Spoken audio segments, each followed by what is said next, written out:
India Russia വാർഷിക ഉച്ചകോടി ഇന്ന് ഡൽഹിയിൽ പ്രധാനമന്ത്രി നരേന്ദ്രമോദിയും റഷ്യൻ പ്രസിഡന്റ് വ്ളാഡിമിർ പുടിനും തമ്മിലുള്ള ചർച്ച ഉച്ചയ്ക്ക് 12 മണിക്ക് ഹൈദരാബാദ് ഹൌസിൽ നടക്കും. റഷ്യയിൽ നിന്ന് എണ്ണ ഇറക്കുമതി ചെയ്യാൻ ഇന്ത്യക്ക് അവകാശമുണ്ടെന്ന് പുടിൻ ആവർത്തിച്ചു.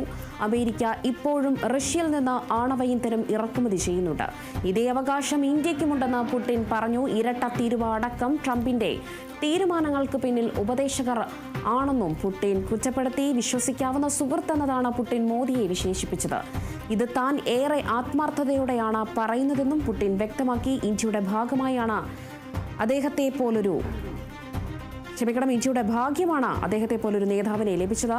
അദ്ദേഹം ഇന്ത്യക്കാണ് ജീവിക്കുന്നതെന്നും പുടിൻ പ്രശംസിച്ചു. മോദിയുമായി സംസാരിക്കാൻ കഴിഞ്ഞതിൽ വലിയ സന്തോഷമുണ്ട്. സാമ്പത്തിക സഹകരണം, പ്രതിരോധം, മാനുഷിക സഹായം, സാങ്കേതിക വിദ്യ വികസനം തുടങ്ങിയ വിവിധ മേഖലകളിൽ ഇന്ത്യയും റഷ്യയും തമ്മിലുള്ള ബന്ധം ശക്തിപ്പെടുത്തുന്നതിന് അദ്ദേഹം പ്രതിജ്ഞാബദ്ധനാണെന്നും പുടിൻ പറഞ്ഞു. പുടിൻ 2 ദിവസത്തെ സന്ദർശനത്തിനായാണ് ഡൽഹിയിലെത്തിയത്.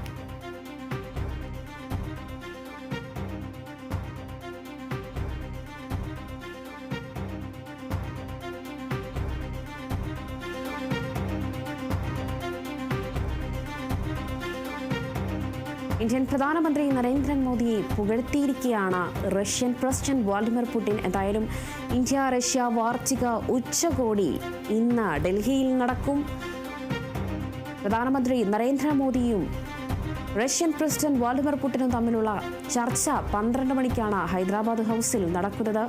റഷ്യയിൽ നിന്ന് എണ്ണ ഇറക്കുമതി ചെയ്യാൻ ഇന്ത്യക്ക് അവകാശമുണ്ടെന്നാണ് പുടിൻ ആവർത്തിച്ച് പറയുന്നത്. ഈ വിഷയത്തിൽ നേരത്തെ തന്നെ അമേരിക്കയുടെ പ്രതികരണം നമ്മൾക്ക് അറിയുന്നതാണ്. അമേരിക്ക ഇപ്പോഴും റഷ്യയിൽ നിന്ന് ആണവ ഇന്ധനം ഇറക്കുമതി ചെയ്യുന്നുണ്ട് എന്ന് പുടിൻ പറഞ്ഞു. ഇതേ അവകാശം തന്നെയാണ് ഇന്ത്യക്കും എണ്ണ വാങ്ങാൻ അല്ലെങ്കിൽ ഇറക്കുമതിക്കുള്ള അവകാശമുണ്ട് എന്ന ഒരു കാര്യം പുടിൻ വ്യക്തമാക്കുന്നത്. ഇരട്ട തീരുവ അടക്കം ട്രംപിന്റെ തീരുമാനങ്ങൾക്ക് പിന്നിൽ ഉപദേശകർ ആണെന്നും പുടിൻ ഇപ്പോൾ കുറ്റപ്പെടുത്തിയിരിക്കുകയാണ്. വിശ്വസിക്കാവുന്ന ഒരു സുഹൃത്താണ് മോദി എന്ന ഇപ്പോൾ പുടിൻ വിശേഷിപ്പിച്ചിട്ടുണ്ട്.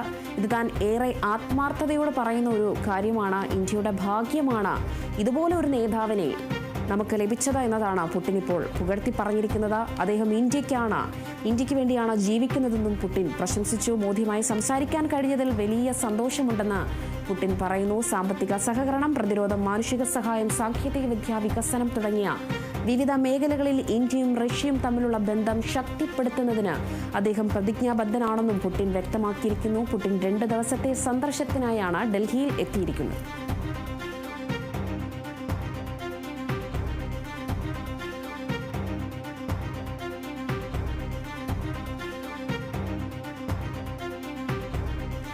ശബരിമല സ്വർണ്ണ